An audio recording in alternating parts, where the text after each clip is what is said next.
Palakkad car കത്തി ഒരാൾ മരിച്ച സംഭവത്തിൽ കൂടുതൽ വിവരങ്ങൾ പുറത്ത്.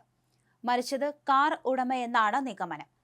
വേലിക്കാട് സ്വദേശി പോൾ ജോസഫ് എന്ന ആളാണ് ഇന്നലെ അതിദാരുണമായി മരിച്ചത്.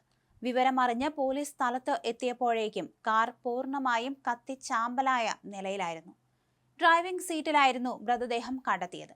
ഇയാൾ ജീവനൊടുക്കിയതാണെന്നും പ്രാഥമികമായ വിവരമുണ്ട്. പിന്നിലെ കാരണം ഇതുവരെ വ്യക്തമായിട്ടില്ല.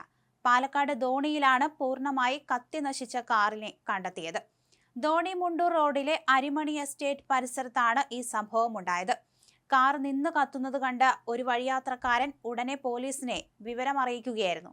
ഉടൻ തന്നെ നാട്ടുകാർ തീയണയ്ക്കാൻ ശ്രമിച്ചെങ്കിലും അപ്പോഴേക്കും വാഹനം പൂർണ്ണമായും കത്തി നശിച്ചിരുന്നു.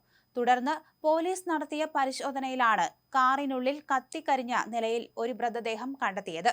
കാർ ഉടമ തന്നെയാണ് മരിച്ചതെന്നും പോലീസിന് ഉടനെ പ്രാഥമിക വിവരം കിട്ടിയിരുന്നു.